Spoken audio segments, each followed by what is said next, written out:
Bismillahirrahmanirrahim. Assalamualaikum warahmatullahi wabarakatuh. Alhamdulillahilladzi hadana lihada wa ma kunna linahtadiya walaula an hadana Allah. Wassalatu wassalamu ala asrofil anbiya'i wal mursalin wa ala alihi wa sahbihi wa man tabi'ahu bi ihsanin ila yaumiddin, amma ba'du. Bapak Ibu, bapaknya nggak ada ya, Bapak Soleh ada. Bapak Soleh, Bapak Jarni, ibu-ibu solehah yang kami cintai dan dibanggakan oleh Nabi Muhammad SAW. Insya Allah, ibu-ibu, kajian kita kali ini berkenaan dengan jiwa yang sehat. Jiwa yang sehat menurut Imam Ghazali. Imam Ghazali itu adalah mujaddid. Mujaddid itu adalah tokoh ulama pembaharu abad ke-5 Hijriah. Meninggal 505 Hijriah atau 1111. Gampang hafalannya. 1111 wafat. 1111. Nah, beliau meninggal. Nah, berarti jarak beliau sampai ke sekarang itu sekitar 900 tahun lebih ya. Tapi Masya Allah, meskipun umur beliau itu tidak sampai 55 ya, atau kalau hijriahnya 55 tahun, tapi karya beliau itu masih dibaca, baik dalam bidang pemikiran, baik dalam bidang fikih, usul fikih, maupun tazkiyatun nafas, penyucian jiwa. Yang baca siapa? Umat Islam maupun orang-orang kafir baca. Yang paling fenomenal bukunya itu tipis, gampang, itu adalah Kimia Us-Sa'adah, kimia kebahagiaan, The Alchemy of Happiness. Itu banyak dibaca oleh generasi lintas zaman. Jadi umurnya pendek Imam Ghazali itu 55 tahun, tapi namanya panjang. Itu kalau mempunyai karya, kalau mempunyai jasa. Manusia 1000, manusia 10.000, manusia 100 juta. Jadi satu manusia kalau dikurskan gitu kan, itu setara dengan 1000 atau 100 juta. Nah, kita itu kira-kira di mana itu nanti? Berapa kira-kira kontrak hidup kita itu berapa tahun lagi? Coba gitu. Kira-kira setelah seminggu kita meninggal itu masih disebut-sebut orang enggak? Masih didoakan orang enggak? Begitu saja. Itu standar kita dicintai atau tidak sama orang lain. Hidup kita manfaat atau tidak pada orang lain itu kira-kira nggak usah lama-lama, setahun, seminggu setelah kita meninggal itu, setelah 7 harinya itu masih diomongin nggak? Kalau diomongin itu kebaikannya atau keburukannya? Amin. Coba kalau misalnya alhamdulillah, Masya Allah, orang itu akhirnya meninggal juga, alhamdulillah. Kalau pakai untung meninggal. Ya, untung meninggal. Coba kalau hidup nyusahin satu negara kan? Ya kan, jangan kemana-mana ini tafsirannya nih kan? Jangan kemana-mana tafsirannya. Loh, ini pokoknya gitu. Ini kan berarti kan ada macam-macam ya. Contoh, orang jiwanya sehat atau tidak sehat. Tapi dua-duanya ini rasional. ibu-ibu misalnya dipasrahin sebagai menteri desa tertinggal untuk silakan. Waalaikumsalam. Untuk menghidupkan kawasan mati, desa tertinggal, kawasan yang pokoknya tidak hidup lah gitu. Apa yang dilakukan? Ada dua aliran. Aliran hitam, aliran hitam dulu. Apa caranya? Supaya kawasan itu langsung tetap cepat hidup berkembang. Datangkan investor ngutang buat kasino, buat prostitusi berkembang. Betul nggak? Betul nggak? Saya nggak tahu, nggak pernah nyoba. Kira-kira betul kan begitu kan? Seperti itu. Iya. Pulau mati biasanya dihidupkan dengan begitu. Meskipun dananya utang, udah habis itu. Orang datang semuanya berdatangan. Itu aliran hitam. Rasional nggak? Rasional nggak? Menurut dia rasional, cepat. Yang dia tahu ya itu. Karena yang bersemayam di otaknya itu. Ilmu yang mengendap dalam alam bawah sadar dia itu ya itu. Makanya dia akan melaksanakan itu.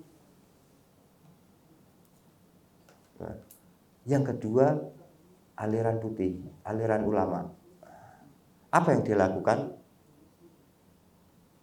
Buat pesantren. Pesantren-pesantren di Indonesia yang khususnya yang lama-lama dan beberapa yang baru itu didirikan di mana? Daerah pinggir, kawasan terpencil. Makanya harganya tanahnya masih murah, masih apa? Desa-desa mati, kawasan mati. Bahkan beberapa tidak sedikit didirikan di dekat kawasan hitam.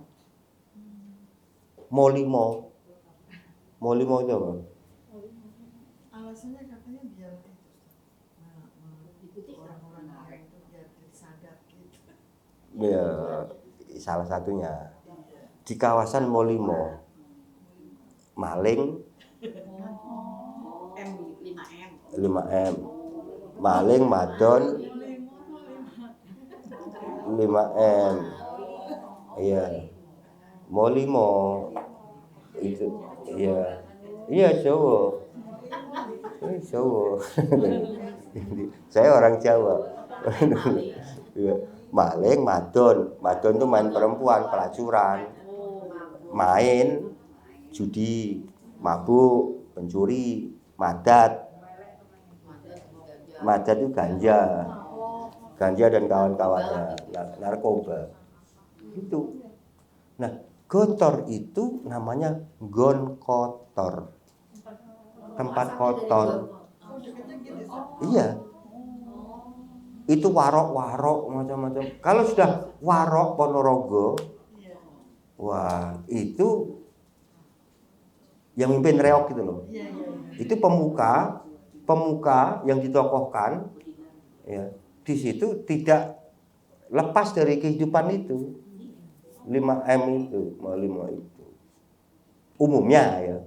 Nah sekarang kan dengan adanya gontor banyak warok yang soleh. Nah, gitu. Kalau dulu tidak lepas dengan gemblak. Apa gemblak itu? Oh boleh. Gemblak itu cowok yang kemayu, yang gitu. Gitu.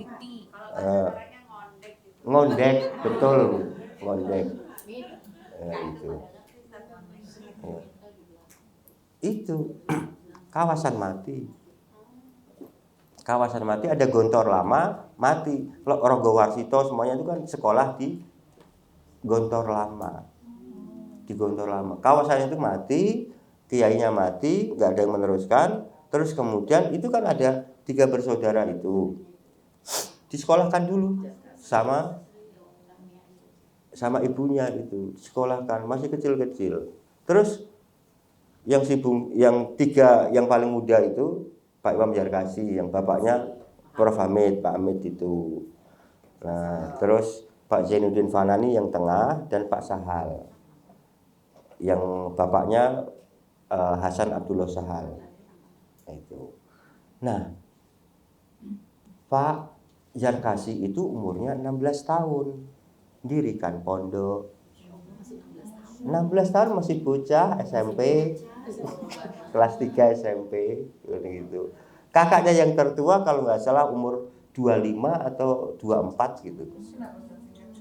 Nah, singkat ceritanya, pondok-pondok itu, kawasan mati itu didirikan berkembang pesat, menjadi makmur.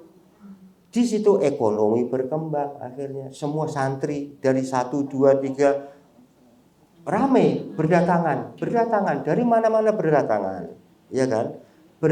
Berdatangan, akhirnya ekonomi warga bergeliat, berkembang. Ya. Bukan untuk pondoknya saja, karena pondok ini diwakafkan untuk umat Islam. Jadi orang yang wakaf di situ ya selamat hartanya di situ, karena tidak akan dimiliki oleh perorangan. Nadirnya jelas, bukan individu tapi lembaga. Nah di situ kemudian ya sarana prasarana berkembang. Orang tahu Gontor tapi nggak tahu Ponorogo. Padahal Gontor desa, kecamatannya Melarak, apalagi Melarak nggak dikenal, nggak ada dalam peta kan begitu. Kabupatennya Ponorogo, provinsinya Jawa Timur. Ponorogo banyak nggak tahu, apalagi orang luar negeri. Surabaya, mana itu?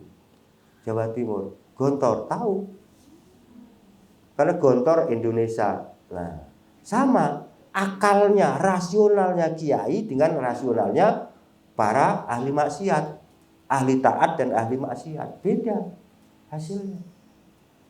Yang ini ramai, cepat, menghasilkan banyak penyakit sosial.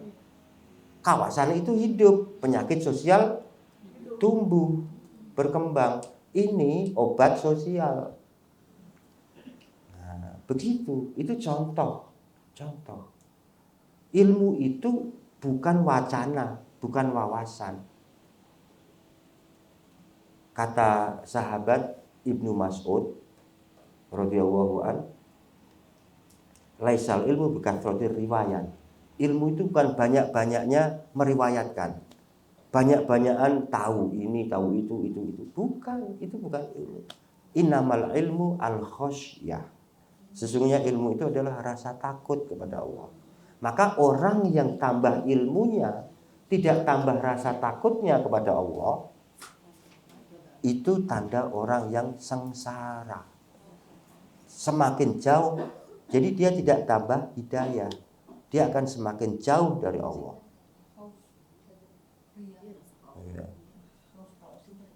Khauf. Innamal ilmu al-khosyah. Al-khosyah maknahu al-khauf.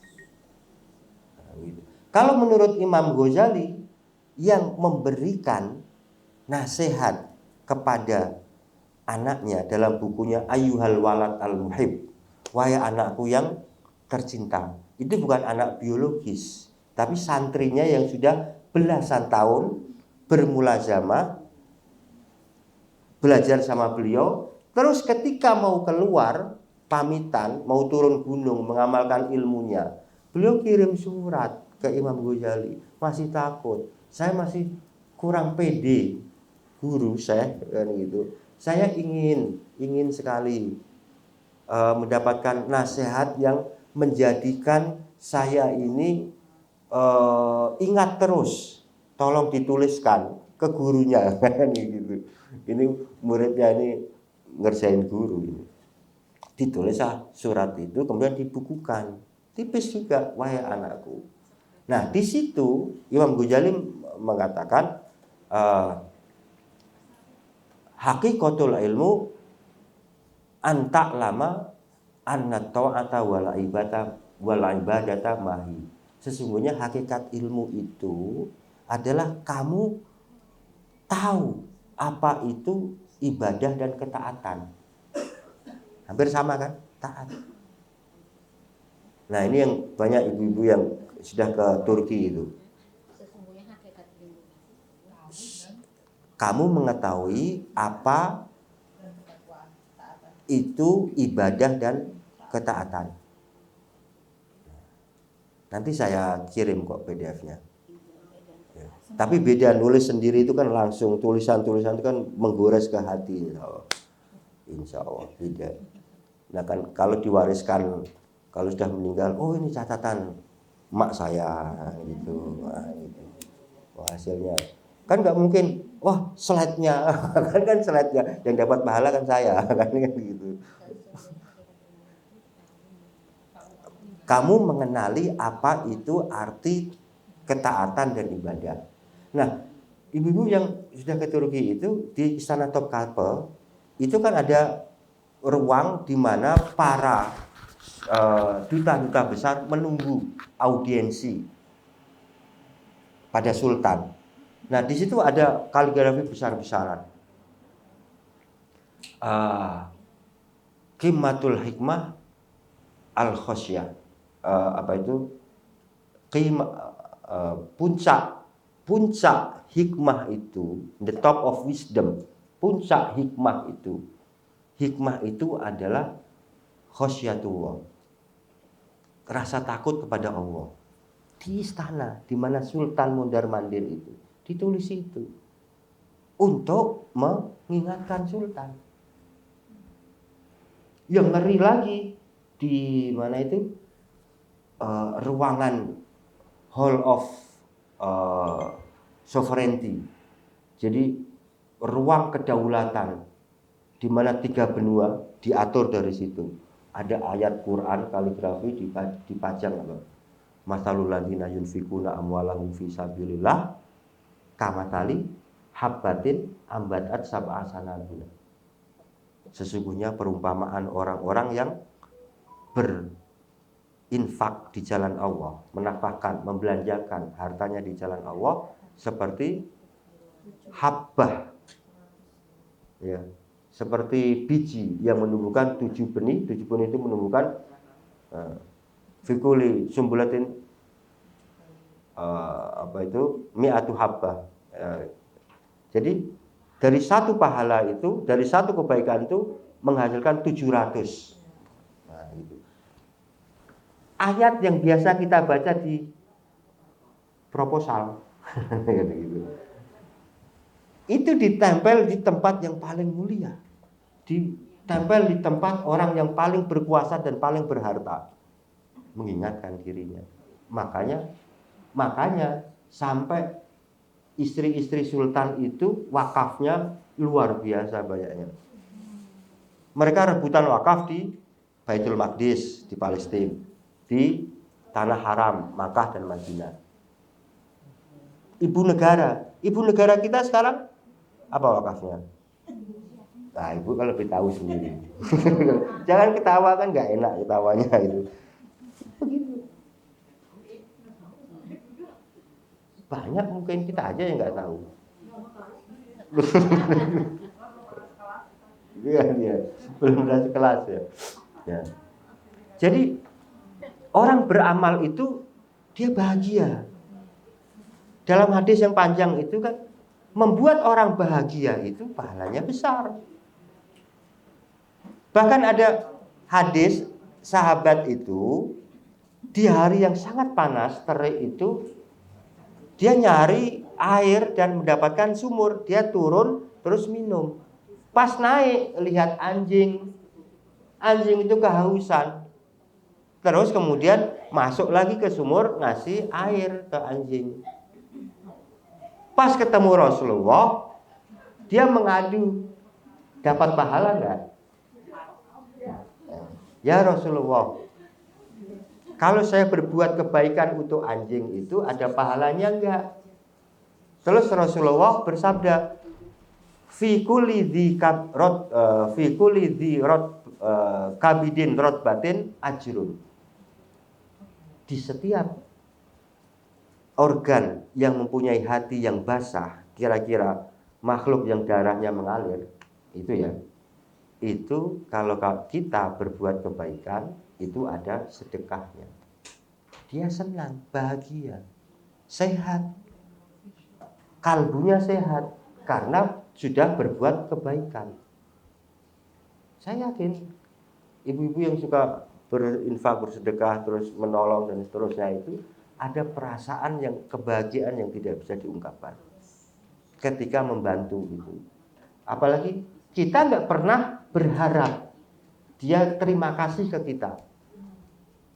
Tapi kalau orang dibantu tidak berterima kasih, itu tidak tahu budi orang yang tidak bisa membalas budi.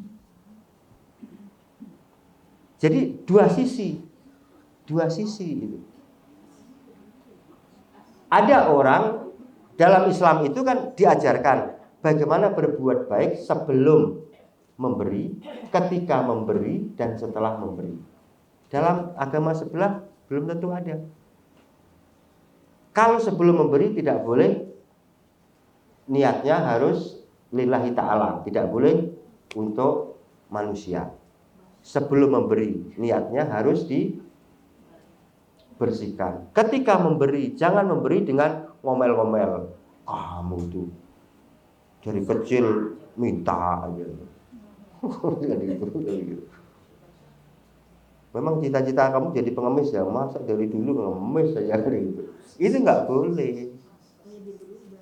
Qaulun ma'rufun khairun min shadaqatin yatba'uha adza. Perkataan yang baik itu lebih baik daripada bersedekah yang disertai dengan ucapan yang menyakiti. Nah, yang ketiga, sedekah Islam juga mengatur setelah memberi, jangan mengungkit-ungkit. Gitu. Lengkap sekali. Itu membuat kita bahagia. Nah, sekarang orang psikolog yang sekuler itu ada istilahnya self reward, memberi penghargaan kepada diri sendiri. Ada self love, mencintai diri sendiri. Mereka menciptakan kebahagiaan itu dengan cara-cara seperti itu, tidak mau kembali kepada agama. Jadi buat agama sendiri. Dan itu yang didoktrinkan ke anak-anak muda. Gen Z. Itu kan kebanyakan kan begitu. Iya, sekarang ini kan ada istilah self love, self reward, mencintai diri sendiri. Terus memberikan penghargaan pada diri sendiri. Thank to me. Wah, dia cerita tentang keberhasilannya terus thank to me. Masuk bangga diri. Bangga diri. Dalam agama itu ujub. Cuma dibahasakan yang lain pakai bahasa Inggris mentereng. Ya. Thanks to me. Kan gitu. Itu anak-anak Gen Z itu. Itu begitu.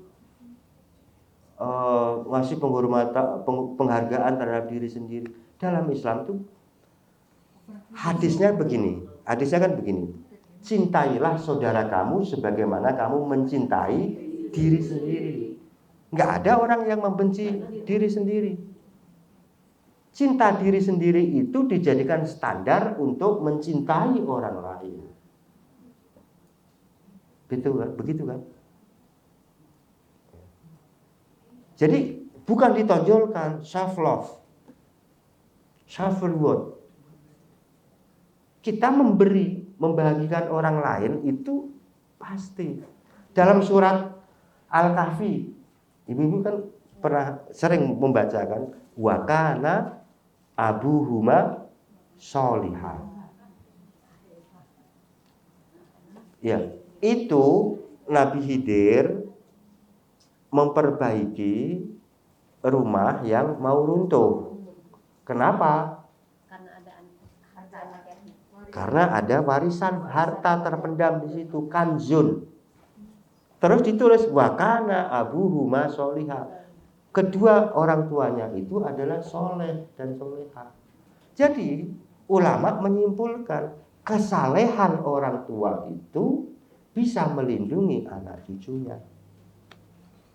manfaatnya bisa diambil oleh anak cucunya, tidak hanya di akhirat, di dunia sudah mendapatkan. Dari ayat itu disimpulkan. Dan sebaliknya, kerusakan orang tua itu juga berimbas kepada anaknya. Makanya ada peribahasa, buah itu tidak jauh dari pohonnya, kecuali kalau dibawa codot. Jangan serius-terus. Iya. Yang codotnya nggak usah ditulis, Bu. Ya, gitu ya. Jadi pentingnya ilmu jiwa itu ditulis dalam kitab Mizanul Amal. Mizan itu timbangan, amal itu perbuatan. Timbangan amalan, kitab Imam Ghazali. Beliau menulis begini. Ilmu nafas, ilmu jiwa atau psikologi termasuk dalam kategori ilmu-ilmu terapan, bukan ilmu teori, tapi ilmu terapan. Jadi ilmu jiwa itu pada hakikatnya bertujuan melatih jiwa, riyadhah, melatih jiwa. Kalau melatih fisik dengan jogging, lari-lari, apalagi treadmill, ngejar ayam sampai dapat keringetan gitu. Ya, gak usah treadmill mahal-mahal. Ayam lepas kejar terus itu kan keringetan. Nah, itu kalau melatih fisik, exercise. Tapi ini melatih jiwa. Ilmu psikologi itu untuk melatih jiwa dengan pengendalian hawa nafsu. Mujahadatul hawa, memerangi nafsu. Nah, itu hukum mempelajari ilmu jiwa itu apa dalam Islam?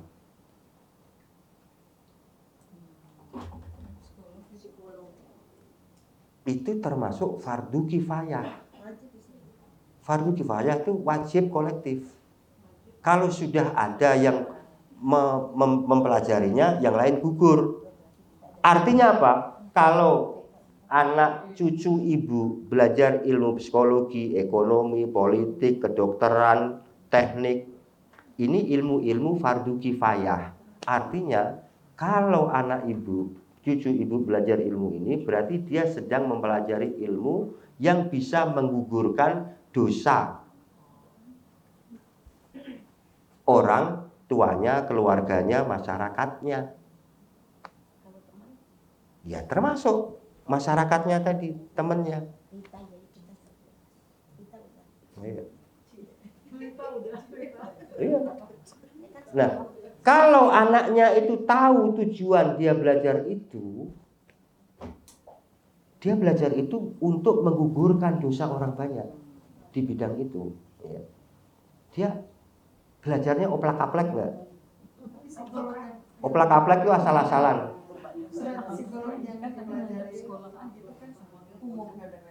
Iya, umum atau itu nanti kalau umum perlu disempurnakan karena psikologi umum yang psikologi sekuler itu ilmu jiwa tanpa jiwa. Paham nggak? Ilmu jiwa tanpa jiwa, dia hanya mempelajari behavior. Orang kondisinya, wah ini kayaknya Ibu Kartini kok kayaknya gelisah. Kan misalnya contoh, perilakunya gelisah gini. Nah, ini biasanya dibuat dari perilakunya.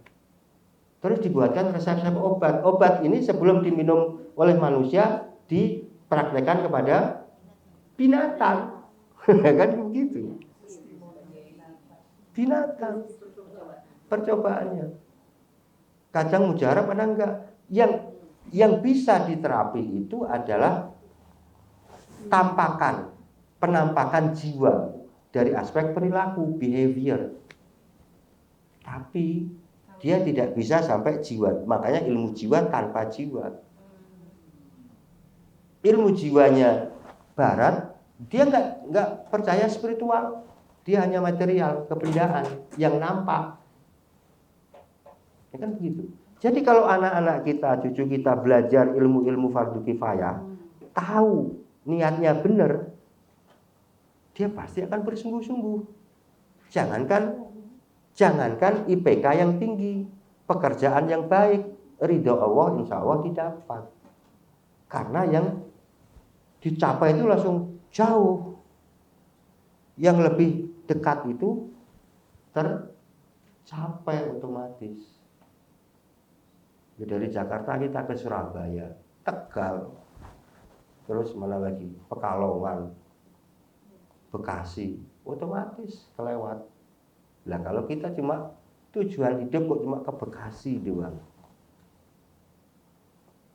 mana tahu, mana bisa dia tahu Tegal, Surabaya dan seterusnya. Begitu. Jadi semua kalau kita tahu ya, sampai kita jalan-jalan itu bisa artinya ibadah, dapat pahala. Ayatnya kul siru fil ardi, lakukan perjalanan biar wacana luas. Fangduru kaifa akibatul mukadzibin. Coba lihat, ambil pelajarannya orang-orang yang mendustakan agama Allah itu bagaimana, yang tidak mau beriman itu bagaimana. Ke Belanda, di situ banyak melihat orang kaya-kaya, GDP-nya tinggi, 40.000 ke atas. Iya betul Bu. Belanda itu berapa GDP-nya? Ya, 40.000 dolar ke atas. Tinggi sekali, tinggi. Indonesia, kalau Belanda itu 40.000, Indonesia 4.500-an. Tapi di Belanda banyak yang bunuh diri, nggak mau punya anak, child free. Indonesia yang 4.000 itu banyak yang berkembang biak. Seharusnya yang lebih layak bunuh diri siapa? Indonesia. Alhamdulillah enggak. Duitnya sedikit tapi jiwanya tenang, sehat jiwanya. Sehat, bersyukur, terasa. Dan bangsa yang most generous, sangat dermawan. Most generous people itu top one itu Indonesia. Dengan penghasilan pas-pasan. Pas nerima gaji, pas habis besoknya. Dan itu bisa hidup itu loh. Luar biasa.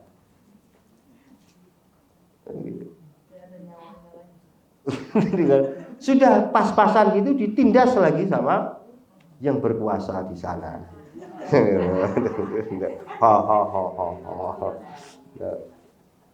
Nah, jadi,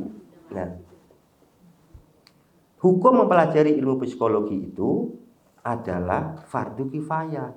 Lebih penting mana ilmu psikologi dengan ilmu kedokteran? Lebih penting mana? Iya, dua-duanya penting.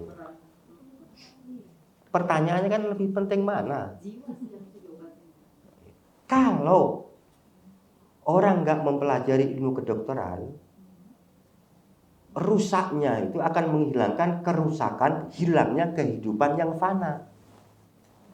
Betul kan? Orang nggak belajar penyakit jantung, nggak belajar ini. Akhirnya orang sakit jantung mati, ini mati, nggak ada dokternya. Tapi dia kehilangan kehidupan yang fana. Tapi kalau orang yang galau, yang banyak orang sakit hati, ya, sakit penyakit hati itu kan banyak sekali, iri, hasad, macam-macam kan itu. Nah itu. Kalau nggak mau diobati, dia akan kehilangan kehidupan yang abadi di neraka itu pasti. Yang bisa datang kepada Allah itu illa biqalbin salim, jiwa yang sehat, kalbu yang sehat. Nah di situ makanya cara penyucian jiwa itu qad aflaha man zakkaha. Sesungguhnya beruntung orang yang mensucikan jiwa itu. Sedangkan yang mengabaikan ilmu jiwa, pengobatan jiwa, tazkiyatun nafas itu akan rugi. Waqad khaba man dassaha. Dan sungguh akan khoba itu bukan hanya rugi, gagal hidupnya. Khoba, gagal, nggak ada artinya hidupnya itu orang yang selalu mengotori jiwanya. Jadi bahaya penyakit kalbu itu lebih parah daripada penyakit fisik. Penyakit fisik hanya merenggut kehidupan yang fana, sementara penyakit hati menyebabkan kehancuran pada kehidupan yang abadi. Maka perhatian terhadap kaedah-kaedah penyembuhan penyakit kalbu harus diutamakan. Ini kata Imam Ghazali dalam kitab Ihya Ulumuddin.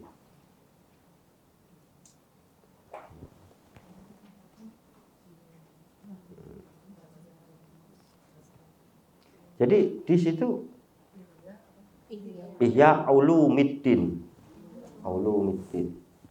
Ihya itu menghidupkan ilmu-ilmu agama. Jadi hakikat manusia itu apa? Akalnya, ruhnya, jiwanya, nafasnya. Ruh, qalb, akal, nafas. Apa? Ruh, qalb, akal, nafas. 4 ini barangnya satu. Kalau dia digunakan untuk memahami, digunakan untuk memahami, merenungi, itu namanya qalb. Nah, yang kita pelajari itu sampai internalisasi masuk ke dalam jiwa, bersemayam, sehingga otomatis kalau ada bahaya otomatis menghindar. Oh, itu berbahaya. Oh, enggak jadi ikut. SOP-nya itu terbentuk karena ilmu ibu-ibu yang mengkaji ilmu tadi, yang sudah dipahami tadi. Oh, ini kan seharusnya kan sudah kalah ini dokter-dokter ini. Dokter dalam studi Islam sama ibu-ibu kan ngajinya sudah panjang sekali. Panjang kali lebar.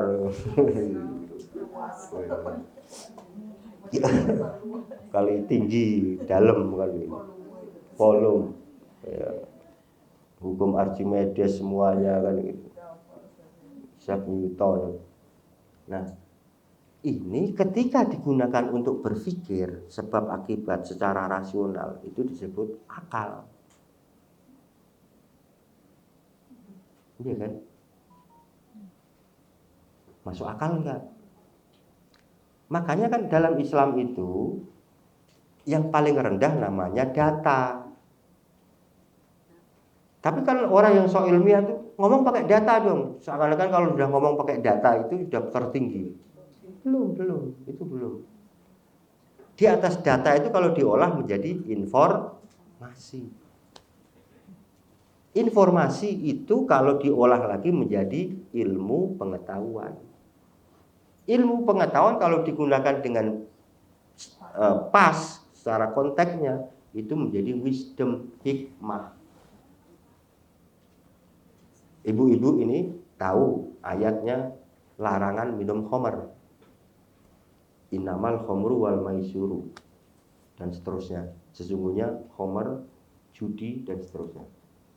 Ada di sana itu di pojok kampung ada orang main judi sama aku kan.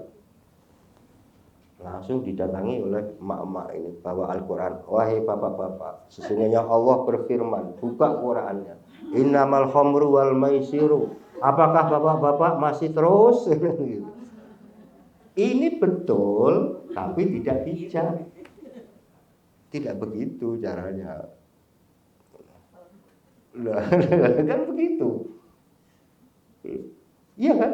Sudah mengetahui. Nah, ketika dia memperturuti hawa nafsunya, dia disebut nafas. diri, keinginannya, keinginan baik ataupun buruk. Makanya ada nafsul mutmainnah, tertinggi, diri yang tenang, pembawanya tenang, bukan itu, bukan gonjang ganjing. Terus ada nafsun ammaroh bisu, manusianya itu hobinya memang kepada yang buruk-buruk. Dia tipe, bukan tipe bahima, tapi tipe binatang buas. Ada gini, manusia itu dalam kitab kimia kebahagiaan Imam Ghazali itu dibagi 4.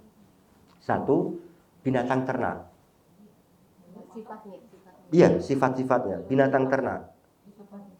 Kimia usa'adah, alchemy of happiness, kimia kebahagiaan. Itu diterjemahkan ke dalam bahasa Itali, bahasa Melayu, bahasa Indonesia, bahasa Inggris, bahasa Jerman, Belanda, banyak sekali. Karya Imam Ghazali yang diterjemahkan. Dalam itu, sifat manusia itu pertama adalah binatang ternak. Jadi tujuan hidupnya itu hanya untuk kepentingan perut dan di bawah perut. Fa in kunta min jinsil bahaim fastahid nafsaka fi untuk memenuhi kebutuhan perut. Dan kalau Anda termasuk jenis manusia binatang ternak, maka bersungguh-sungguhlah memenuhi kebutuhan perut dan bawah perut. Binatang ternak. Ada tipe binatang buas. Tujuan hidupnya itu ad-dorbu wal fatku, ya menerkam, mencakar, mencabik, membunuh. Itu. Yang ketiga, setan, manusia setan. Ya, kial. Dia selalu membuat hilah, membuat siasat.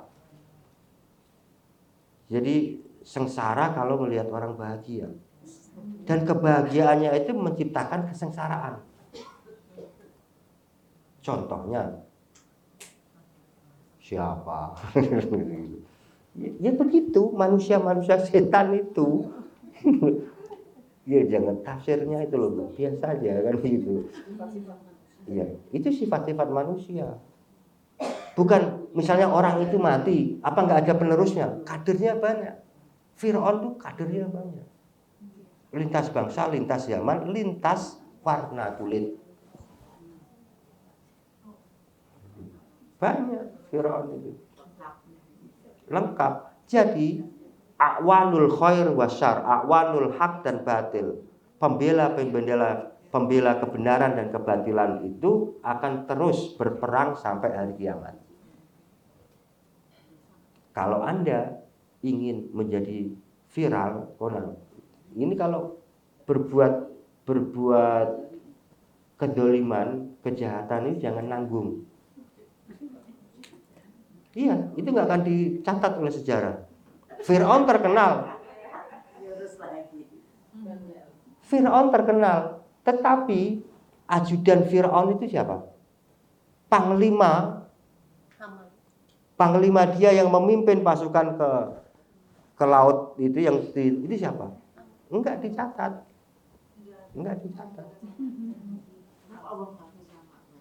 Iya. Jadi kalau berbuat jahat itu jangan nanggung gitu loh maksudnya. Jangan setengah-setengah. Biar sejarah itu mencatat gitu loh. Iya, penasehatnya. Tapi hulu balangnya itu loh, yang pemimpin pasukan, pemimpin regu itu loh, yang ngejar Nabi Musa itu siapa? Enggak disebut. Karena dia nanggung berbuat jahat. Disuruh lagi kan gue. Pesuruh.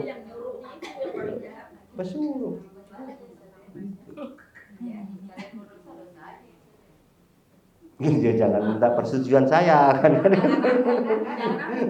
Itu nanti kan salah ini. Menurut ini Ustaz Hendri, kalau berbuat jahat jangan tanggung sekalian. Waduh, itu nanti dikira saya merekomendasikan kan gitu. Yang berbuat dosa lo, terus saya dapat kiriman dosanya juga. Aduh. Itu namanya itab. Itu mencela dengan apa itu seakan-akan memuji, menyuruh gitu. Itu kan ada di semua ini. Itu dalam bahasa Al-Qur'an juga ada. Kalau dalam berbagai bahasa tradisi juga ada. Misalnya orang tua melarang anaknya naik pohon. Yole, terus no.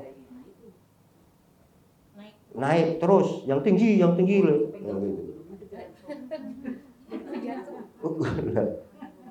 Gitu. Saya yang waktu kecil itu kalau orang tua udah ngomong gitu nggak berani naik. Anak sekarang, disuruh ya, wow. Ini kan bodoh mugolado. Bodoh mugolado. Kan ada najis ringan, najis berat. Najis berat kan mugolado kan gitu. Bodoh berat. Nah, begitu. Nah, dikatakan ruh itu ketika sudah kembali kepada pemiliknya. Jadi apa 4 tadi? Ruh, nafas, akal, sama kolab. Kolab itu yatakolab, kayak berombak-ombak gini, naik turun gitu. Makanya iman itu yazdad wa yanqus, naik turun.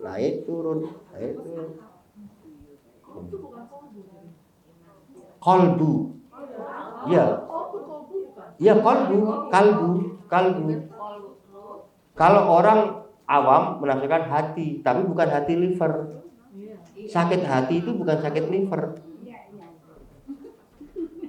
Ya Bu ya. Makanya jangan suka sakit hati. Nafas itu adalah diri. Dia ada keinginan di situ. Makanya ada bukan hanya sekedar hawa nafsu. Ya. Jadi dia keinginan baik ataupun buruk. Makanya ada nafas lawamah. Jiwa yang terombang-ambing, kadang buruk, kadang baik, kadang buruk, kadang baik. Ada yang jiwa itu DNA-nya itu keburukan, amarah bisu. Iya, amarah bisu menyuruh kepada kejahatan terus.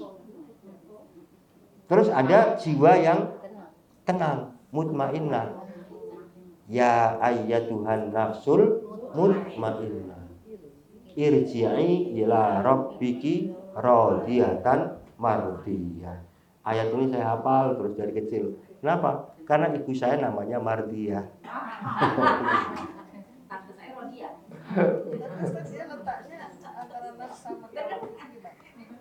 Barangnya satu, fungsinya berbeda. Seperti saya ini adalah ayahnya anak saya, gurunya murid saya, suaminya istri saya. Orangnya yaitu itu. Fungsinya.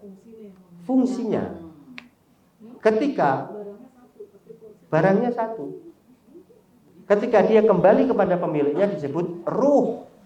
Makanya yas'alunaka 'anir ruh. Kalian bertanya tentang ruh kepada Allah. Kalian bertanya-tanya, mereka bertanya-tanya tentang ruh. Katakanlah ruh itu urusan Allah, urusan Tuhanku. Dia sudah kembali ke pemiliknya, di mana dan seterusnya. Nggak bisa. Tapi kalau pengisian nafsu menjadi baik, berarti kalbunya harus. Iya, diisi ilmu di situ. Kalbunya diisi. Iya, diisi. Kalau kalbu manusia itu kalau tidak salah juga ada dalam kimia sa'adah. Pengendalian nafs adalah kalbu. Iya. Jadi kalbu manusia yang tidak diisi oleh hikmah, oleh ilmu selama 3 hari, nah itu sudah kosong. Sudah loncat-loncat lagi nanti. Loncat-loncat itu kemerungsung. Bahasa apa? Perancis. Kemerungsung. Iya. Galau. Nggak apa-apa. Ini kan pakai bahasa dari peradaban tertinggi di Indonesia, bahasa Jawa. Jadi kalbu mau dijelaskan kelamaan nggak nanti kalau kalbu itu, ini menurut Imam Ghazali ya. Saya bacakan ininya aja, artinya aja langsung. Al-lahmul sonburi, hati sanubari. Maksudnya daging berbentuk sanubari, love ya. Love itu kan. Nah, sanubari. Itu bahasa Arabnya al-lahmu as-sonburi. Daging berbentuk sanubari yang tersimpan di dada sebelah kiri. Jantung. Iya. Iya, kolb itu fisiknya bukan liver tapi jantung. Fisiknya, organnya itu ya, merupakan daging yang istimewa dan di dalamnya terdapat rongga. Dan di dalam rongga itu terdapat darah hitam yang merupakan sumber dan mineral jiwa. Ulama itu dulu itu menguasai ilmu kedokteran. Itu biasa. Tahun 500, tahun 1111 meninggalnya. Jantung di mana? Terus di dalam jantung itu ada apanya? Kami sekarang tidak bermaksud menjelaskan bentuk dan cara kerjanya. Kami itu penulis, Imam Ghazali itu tidak ingin menjelaskan cara jantung bekerja. Karena hal tersebut tujuan berkaitan dengan dokter dan tidak menjadi domain pembahasan dalam agama.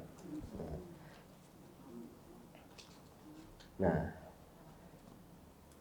yang ingin dijelaskan di situ ada latifah ilahiyah ruhaniyah. Latifah itu sesuatu yang lembut, halus. Ya, kolbu makna spiritual yang melekat pada hati jasmani ini, yang melekat pada jantung itu tadi. Dan latifah tersebut, latifah itu secara kebahasaan artinya lembut, halus. Latif. Apa? Ya gimana ya, saya kadang-kadang kesulitan, keterbatasan bahasa Indonesia sama bahasa Inggris itu sangat ini sekali, sedikit sekali kosakatanya dibanding bahasa Jawa. Iya. Itu kalau ada pari, gabah, beras, sego, ya. Ini kan kalau dalam bahasa Inggris rice, nasi rice, ya, beras rice, sego rice, ya kan itu rice, sego itu nasi yang diambil satu namanya upo untuk ngelem, iya kan? Kalau lemnya nggak ada kan dulu pakai upo. Lah kan ini kan dulu kan pernah ngelem sama upo semuanya, lengket gitu. Iya. Upo bahasa Inggrisnya rice. Gitu. Dia ini apalagi dalam menjelaskan masalah agama sulit sekali. Latifah tersebut adalah hakikat manusia. Hakikat kemanusiaan manusia itu adalah kolbu itu tadi. Dialah yang mempersepsi, mengetahui dan mengenal dari diri manusia. Yang paling tahu tentang diri kita itu ya kita sendiri. Dan Allah pastinya. Semuanya dianggap salah. Yang paling benar di dunia ini hanya dia dan istrinya. Kan gitu. Itu kadang-kadang kalau sudah benci sama orang ada gitu. Ya, makanya itu adalah iya. Betul. berwacana, berilmu. Tapi ilmunya masih itu tadi. Karena definisi ilmu adalah yang empirik itu saja. Ya, yang material bentuknya. Ya. Keterkaitannya dengan hati jasmani atau jantung tadi seperti keterkaitan sifat pada benda. Contoh dinding putih atau warnanya apa? Warna itu tidak wujud tapi melekat pada benda, ya kan?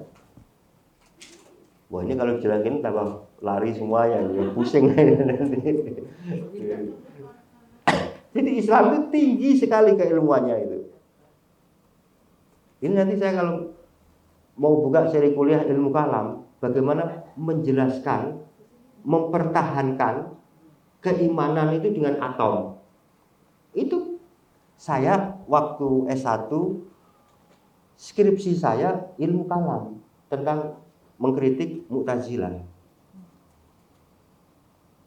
Membaca rujukannya Abdul Qadi Abdul Jabbar, orang Mu'tazilah yang sangat bahasanya penuh filosof ya, filsafat betul. Pakai logika betul dan dalam bahasa Arab. Bahasa Arab yang rumit abad waktu itu. Umur saya waktu itu masih 24-an tahun itu. Kalau saya membaca itu, saya ikat kepala ini. Pusing gitu. Kalau baca tafsir ini kan mudah cepat gitu kan. Kalau baca ilmu kalam itu rumit gitu. Gitu. Wah, pusing itu. Satu lembar itu bisa 1 jam lebih. Diulangi lagi. Maksudnya apa ini? Diulangi lagi. Begitu. Skripsi S1. Nah, ini kadang-kadang ulama kita itu menjelaskan masalah jiwa itu, wah itu dengan rumit itu. Contoh tadi, keterkaitannya dengan hati jasmani, dengan antara kolbu yang spiritual dengan kolbu jantung, itu keterkaitannya seperti keterkaitan sifat pada benda. Wah, udah bingung lagi sifat pada benda itu. Iya. Ya, gambaran pada benda yang dideskripsikan atau keterikatan pengguna alat pada alat tersebut. Petani cangkul, petani terikat dengan cangkul. Ngaku petani nggak punya cangkul, aneh. Ya sama. Ngaku Islam nggak bisa baca Quran. Nah memang kalau sudah bisa baca Quran itu pasti baik. Ya, ini pertanyaannya salah.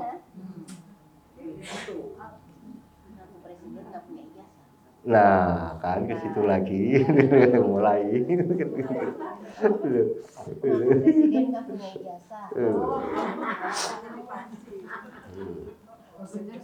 Ngaku ya orang bisa baca Quran aja bisa nggak baik, apalagi yang nggak bisa, kan begitu aja. Yang nggak sholat, yang baca Quran bisa Iya, apalagi yang nggak bisa, terjungkal.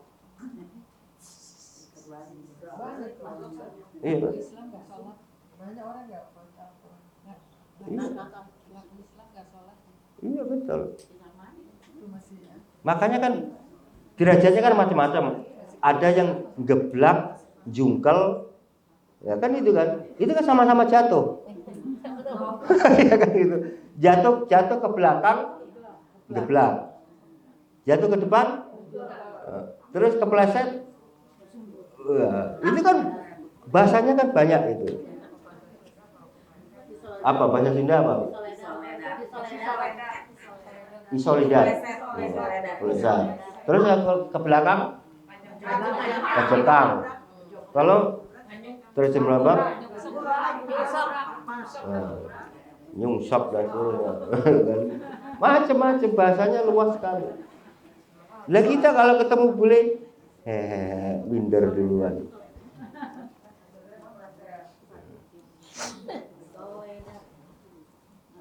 Nah, sekarang makna ruh. Makna ruh itu disebutkan jismun latifun. Tadi kan latifah, sekarang jismun latifun. Jismun itu organ tubuh yang lembut, yang berasal dari rongga jantung fisik. Jadi roh itu bersemayamnya di jantung, di rongga jantung itu.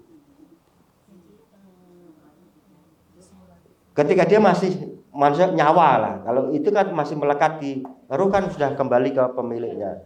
Kalau yang nyawa, yang masih bernyawa, manusia yang masih bernyawa itu nyawanya masih ada di rongga jantung fisik. Dan menyebar melalui pembuluh darah yang berkembang biak ke seluruh bagian tubuh. Alirannya ke seluruh tubuh dan pancaran cahaya kehidupan, indera penglihatan, pendengaran, dan penciuman darinya ke organ-organ ibarat pancaran cahaya dari lampu yang menyala ke sudut-sudut ruangan. Itu dari roh, menyebar ke seluruh tubuh. Adakan pendengaran itu. Makanya orang tidur itu dengar nggak? Enggak dengar.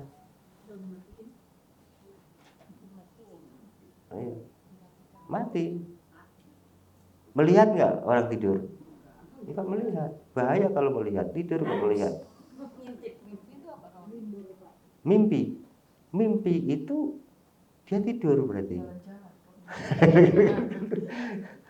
Kalau nggak tidur dia nggak akan mimpi. Syarat mimpi itu harus malu.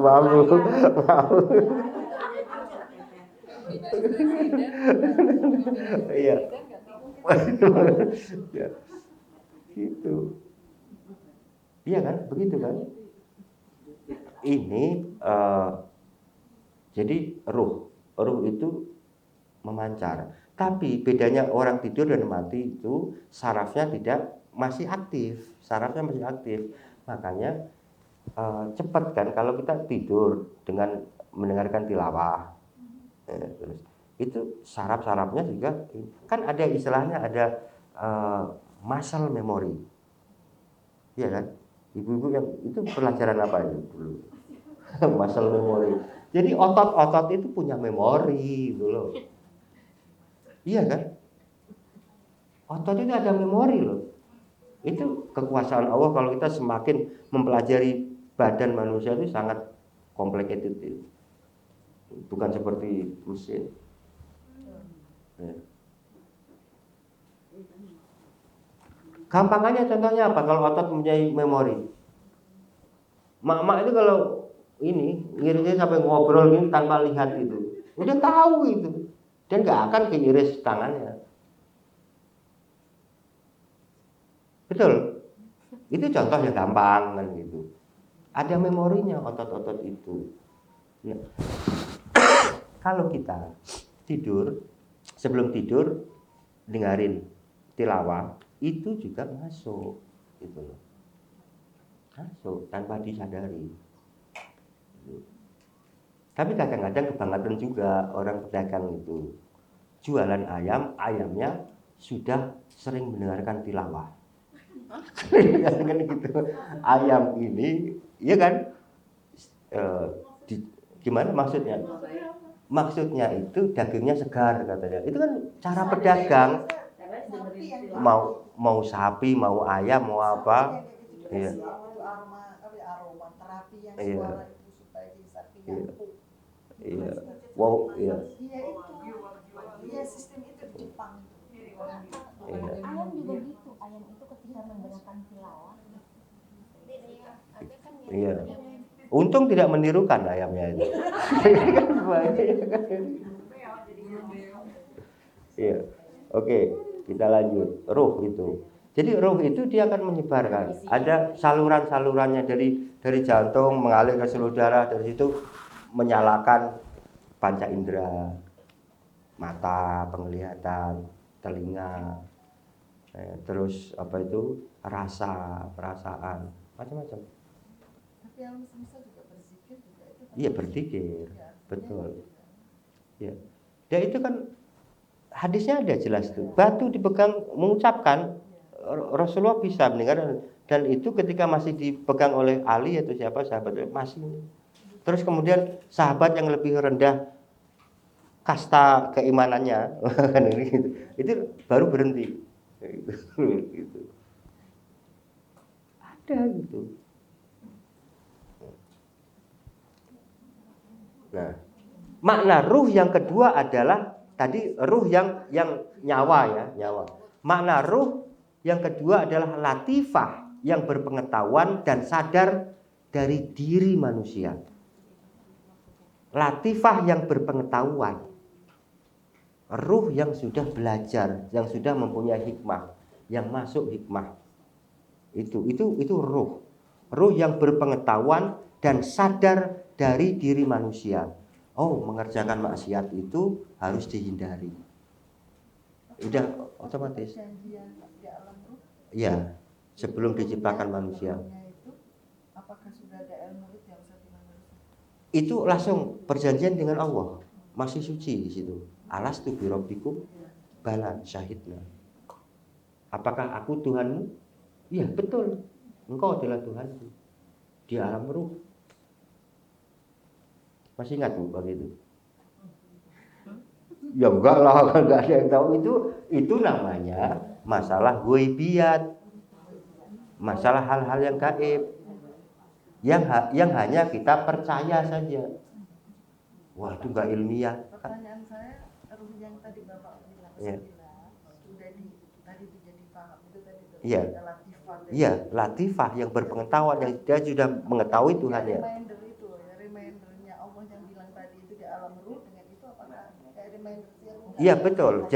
Jadi ketika dia sudah menjadi manusia dan sudah hidup, dia dia kan sudah mempunyai asalnya itu sudah mengetahui siapa Tuhannya.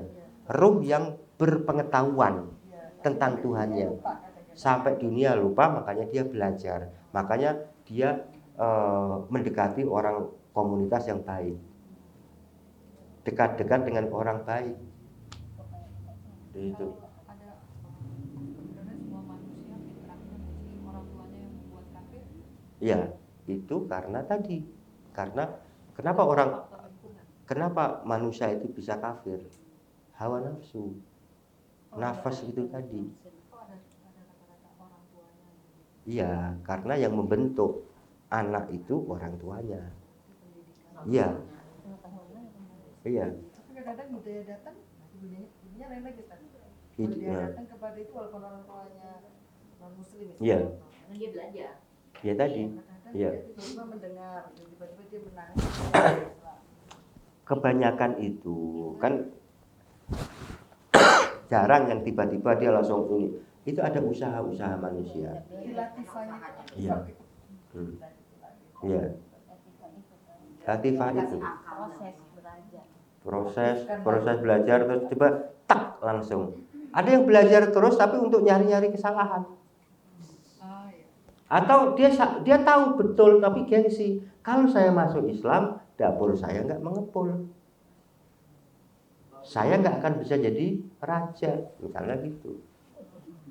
Di Inggris. Nah itu kan kemarin kan juga kayak begitu. Orang Indonesia itu memang pribadinya lemah. Begitu melihat paus paru-parunya satu, wah udah ngomong dipuji-puji macam-macam. Sederhana, kayak nggak pernah ngeliat orang sederhana aja. Di Indonesia itu sangat sederhana kan gitu. Rumahnya kan RSS.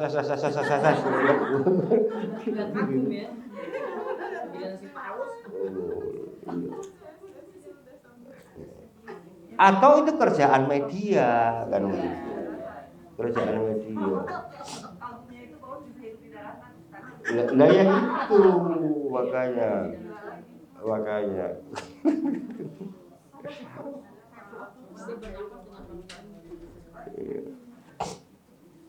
Jadi dan itulah yang dimaksud Allah ketika dia berfirman, katakanlah ruh itu adalah urusan Tuhanku. Surat Al-Isra 85. Ia adalah perkara unik, ajaib, dan tidak mampu dijelaskan realitasnya oleh pikiran dan pemahaman, pasti tidak akan bisa memahaminya.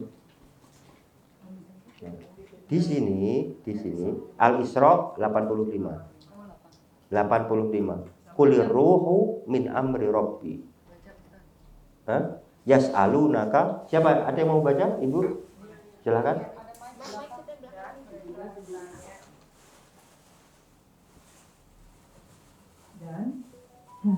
Dan mereka bertanya kepadamu Muhammad tentang ruh.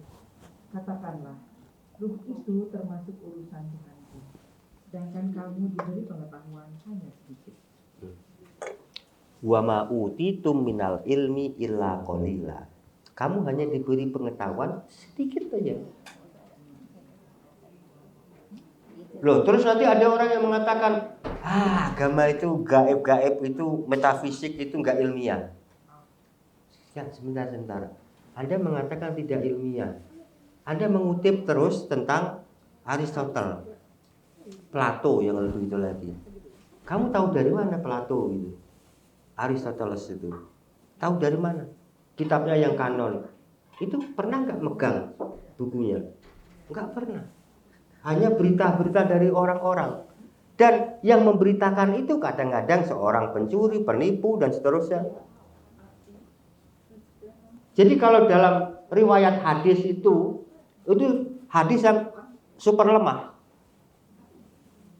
Hadis yang kita pelajari itu kan ada hadis sahih, mutawatir tingkatannya, macam-macam hasan dan seterusnya ya. Sampai hadis yang lemah. Hadis lemah itu bukan hadis palsu. Tapi karena perawinya ada yang cacat. Contoh misalnya apa? Ada perawi hadis ngasih makan ayam.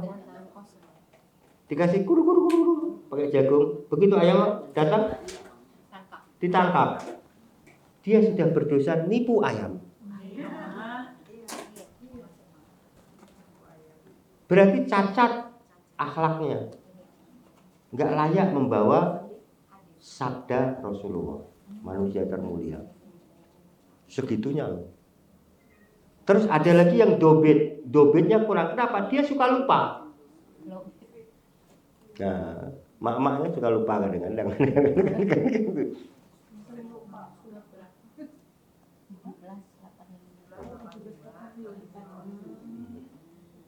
Oke, kita lanjut lagi. Nafas sekarang, nafas. Kita nggak apa-apa ya kan nggak harus sampai satu ini, nanti kapan lagi dilanjutkan lagi. Sedapatnya saja, nggak harus sampai satu presentasi. Karena kalau ngebut ke itu kadang-kadang, waduh ini teori semuanya nggak paham nanti. Sekarang nafas, arti nafas. Kumpulan potensi amarah, syahwat, dan semua sifat tercela yang ada pada manusia. Makanya perlu mujahadatun nafas. Perlu memerangi hawa nafsu, amarah, syahwat, dan semua sifat tercela yang mengendap pada diri manusia. Hasad, iri, dengki. Itu yang pertama, arti yang pertama. Arti yang kedua, latifah, yang menjadi substansi manusia.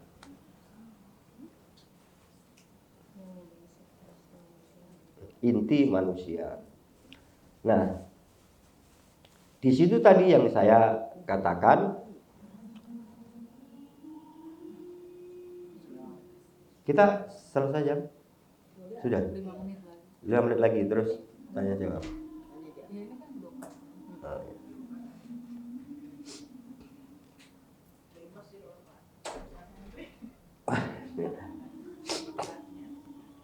Jadi di sini ibu-ibu macam-macam nafas. Macam-macamnya nafas itu nafsul mutmainnah. Nafsul mutmainnah itu jika merasa tentram di bawah kendali. Tentram, tenang di bawah kendali kita ya. dan tidak ada kegoncangan. Kenapa tidak tergoncang? Karena berhasil mengendalikan syahwat. Karena berhasil mengendalikan syahwat, baik syahwat biologis, syahwat makan, syahwat keinginan.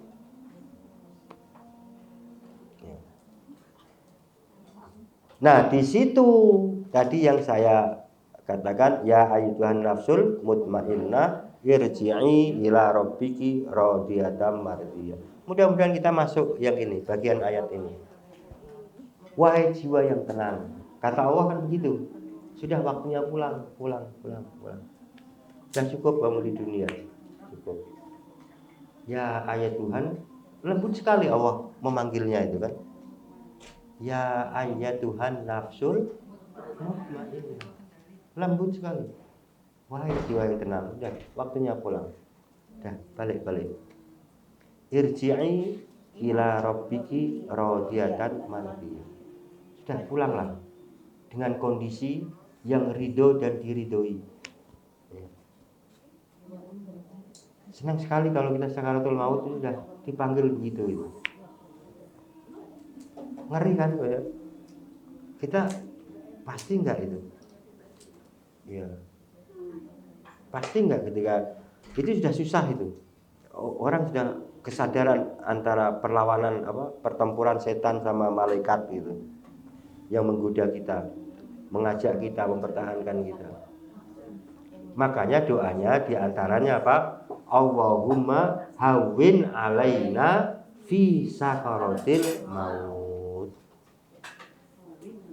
Hawwin, mudahkanlah kami ketika sakaratul maut. Allahumma hawwin. Itu kan doanya panjang ya.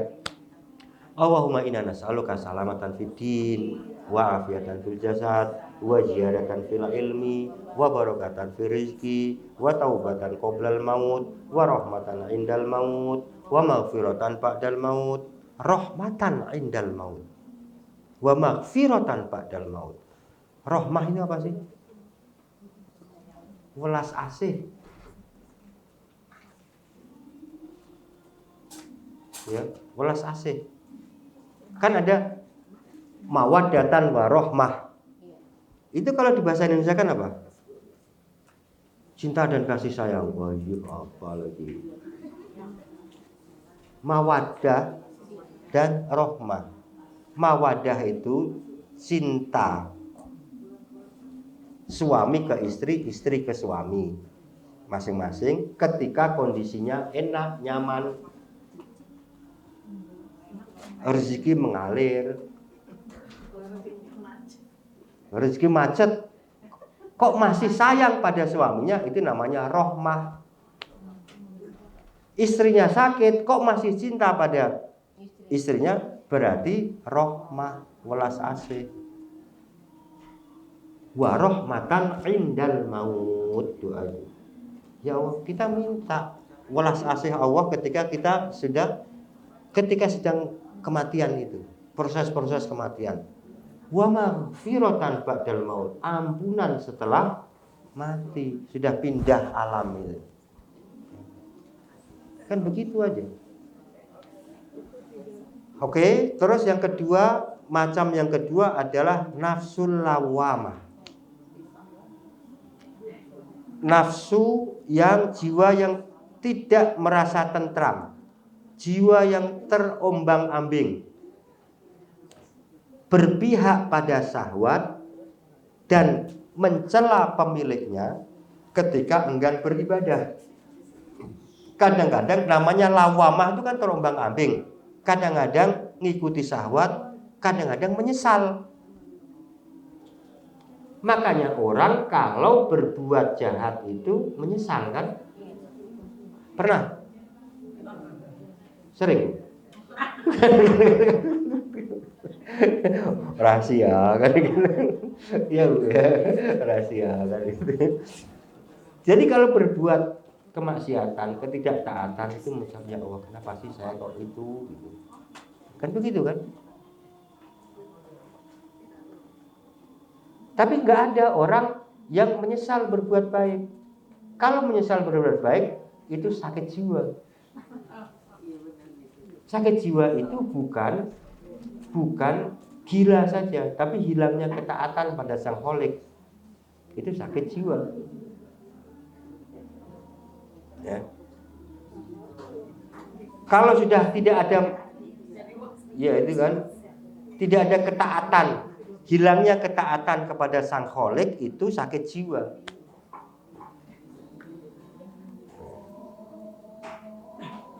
Nah, itulah yang disebut dalam Al-Quran wala uqsimu bin nafsil lawamah.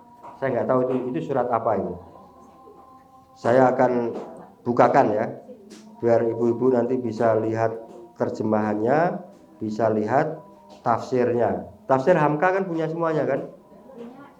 Nah, itu kan enak tuh.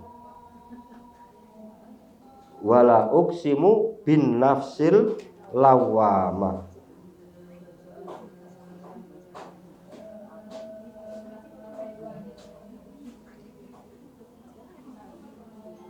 Itu ternyata di surat Al-Qiyamah.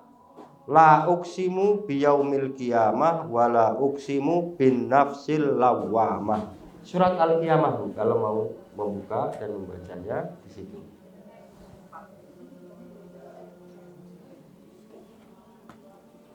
Juz 29 ayat 1 dan 2. Itu ayat 2 wala uqsimu bin nafsil lawamah. Jadi kalau pengen tahu makna ayat itu baca sebelumnya dan sesudahnya. Jangan pas ayat itu saja. Kalau pas itu saja, misalnya fawailul lil musallin, maka celakalah orang-orang yang sholat. Ngapain sholat? Celaka. Ini dalilnya. Nah, ini namanya. Ya. Fawailul, maka celakalah orang-orang yang sholat. Ya. Itu ayat sebelumnya apa dan ayat setelahnya apa? Jangan dipotong itu, jangan dikeliping, jangan dimutilasi ayat itu.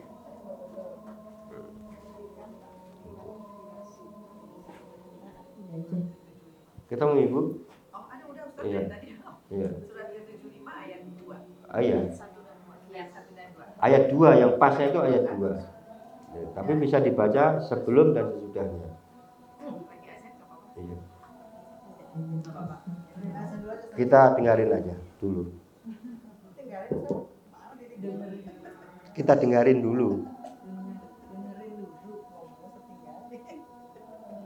Kita dengarkan dulu adanya. Ya.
La ilaha illallah.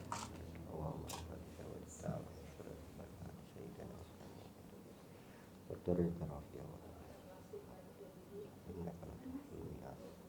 Silakan Ibu. Dan aku bersumpah demi jiwa yang selalu menyesali dirinya sendiri. Sebelumnya, ayat sebelumnya dan ayat setelahnya. Ayat satunya, aku bersumpah dengan hari kiamat. Dan aku bersumpah demi jiwa yang selalu menyesali dirinya sendiri. Apakah manusia mengira bahwa kami tidak akan mengumpulkan kembali tulang belulangnya? Wah. Dari situ kan sudah lemas semuanya. Gitu. Iya kan? La uqsimu biyaumil qiyamah. Terus wala uqsimu bin nafsil lawwamah. Ayasabul insan Allah najma'a idoma Allan najma'a idoma. Itu kan lan itu kan sekali-kali. Apakah sekali-kali kami tidak akan pernah mengumpulkan tulang belulang? Nah, di situ apa? Nafsun lawamah itu yang terombang-ambing, yang selalu menyesali diri. Jadi kadang-kadang nafsu lawamah itu pengertiannya tadi Imam Ghazali menjelaskan nafsu yang terombang-ambing, jiwa yang terombang-ambing, yang tidak merasa tentram, kadang berpihak pada syahwat, menuruti hawa nafsunya, kadang mencela pemiliknya ketika enggan beribadah. Kenapa ya Allah saya ketiduran? Ya Allah, nggak sempat, ya Allah, mencela terus. Iya. Iya. Yang menyesali lagi yang jeleknya itu, yang misalnya kenapa kok dibuat begini terus, kok itu bisa beda kan gitu. Iya. Maksudnya kalau orang saya kok orang ini orang sana nggak pernah sholat tapi kok kaya contoh. Oh gitu. iya. Misalnya, oh, kenapa kok dipuja terus gitu. Itu kan beda itu. Iya. Yang Jadi kadang-kadang ini kan masalah kemakmuran fisik empirik ya, kemakmuran fisik empirik. Apakah kan orang Islam itu kan target minimalnya dia berhasil menjalankan rukun Islam yang 5. yang Yang lima. Belum berubah kan 5 kan? Iya. Iya. Syahadat sudah. Sholat sudah dan insya Allah terus. Puasa. 3 ini gratis. Jangan menjadi umat Islam yang gratisan. Nggak pernah mau melengkapi zakat. Bukan zakat fitrah, enteng ya zakat fitrah itu kan. Dan haji. Jadi ditanamkan pada anak cucu kita, kamu kerja itu tujuannya apa?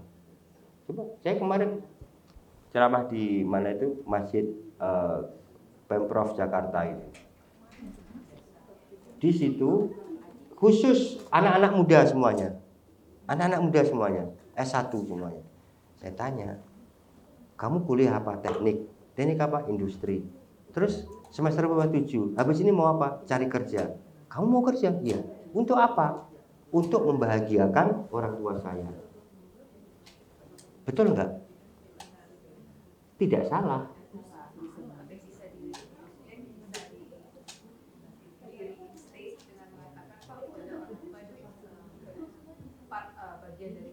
Iya, betul. Iya, boleh. Tidak salah. Tapi masih rendah tujuannya. Tujuannya rendah. Makanya ketika kita melakukan sesuatu itu yang perlu di set up dulu itu adalah tujuan kamu apa. Bukan hanya itu. Ibadah jangan umum. Ibadah berarti wudhu dulu dong. Itu kamu kerja. Tujuannya kalau bekerja itu niatkan saya ingin mampu menjadi muslim yang muzaki. Saya pengen mampu membayar zakat. Kalau sudah membayar zakat berarti sudah otomatis bisa membahagiakan orang tua. Otomatis mampu menikah. Otomatis mampu apalagi menyenangkan saudara-saudaranya, orang lain kan gitu. Sebab apa? Orang miskin boleh nggak zakat? Orang miskin boleh nggak zakat? Nggak wajib, tapi kan boleh juga, tapi kan nggak wajib. Enggak. Ya, like, Zakat ya. Zakat mal. Ya, Wajib. tapi kalau dia nggak punya ini berarti dia Orang gugur dong sebagai miskin orang yang tidak masuk Iya, nggak wajib, memang nggak wajib. Jadi boleh, nggak wajib, boleh. enggak wajib. Tapi jadi gugur jadi orang miskin. Iya, iya. Gugur kalau dia belum zaki, Pak. Hati-hati kalau pertanyaan saya itu selalu menjebak. Kalau dia benar-benar Berarti dia bukan orang miskin setelah dia sebagai muzaki. Pertanyaan saya, orang miskin itu boleh berzakat nggak? Boleh, nggak usah. Kan dia udah berat menerima. Orang miskin itu kalau berzakat, zakatnya tidak sah. Seperti orang sholat tidak wudhu. Oke? Satu. Untuk zakat itu syaratnya 2. Ada standar minimalnya, ada standar waktunya dimiliki, ada nisabnya, ada haulnya. Ya, Mbak, saya ngomong zakat mal. Kalau zakat fitrah enteng kan gitu. Beda lagi, itu zakat jiwa. Wah, ini langsung ini selesai berarti. Ini kalau saya ulang kaget takut sama Bu Sri itu kalau saya sudah kan. Ya, sudah. Ya, baik. Kita satu lagi saya tadi ya, nafsu amarah bisu, jiwa yang senantiasa tunduk memenuhi panggilan syahwat dan kemungkaran. Dalam hadis wa ma ubarri'u nafsi innan nafsa la ammaratun bisu. Ini selesai. Dengan ini alhamdulillah sudah sementara cukup di sini 8 slide dari 23 slide. Kesimpulannya belum bisa disimpulkan karena masih awal itu. Ya, 8 dari 23 yang baru sampaikan 8. Baik. Ya, silakan Bu. Kategori miskin tadi gimana tingkatannya? 1, orang miskin itu yang belum mampu bayar zakat. Nisabnya. Nisab zakat itu berapa? 85 gram emas dan dimiliki selama 1 tahun atau senilai dengan itu. Kalau memiliki uang senilai 85 gram tetapi utangnya 1 kintal emas, itu tidak disebut kaya. Kan gitu ya. Jadi harus itu uang net. Jadi 1 tahun ya Pak. Iya. Itu. Mengendap. Mengendap tapi nggak dipakai ya Pak ya. Jadi semacam uang simpanan. Ya, makanya dalam zakat itu yang diuji 1 adalah keikhlasan dan 2 kejujuran. Ada orang supaya untuk menghindari zakat sebelum jatuh tempo 1 tahun itu dia belikan mobil.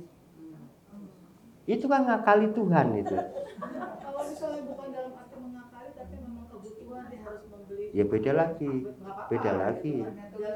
Iya. Cuma 2,5% kok diakali itu loh.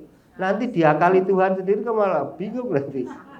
Kalau dia tidak mau mengeluarkan zakat, yakin Allah akan mengambil uang itu dengan cara lain. Bukan hanya Maha Tahu, Maha Esa juga. Ya gitu. Iya. Jadi gitu Bu ya. Mungkin akan diambil melalui sakit, melalui macam-macam dan seterusnya. Saya kira begitu. Cukup. Silakan tadi yang membuka. Nah, tatim bilhamdalah. Baik ibu-ibu, kita insya Allah nanti kita ada saat ditanya kembali kita sedang selesai. Kesimpulannya belum ya Ustaz ya? Belum Insya ada. Allah waktu besok ya Mbak. Waktu zuhur nanti ketinggalan Ustaz. Ya ke masjid, tapi banyak ke sana. Ya. Baik, kita tutup dengan doa kafaratul majlis ibu-ibu. Asyhadu an la ilaha Asyhadu an la ilaha wa atubu ilaik.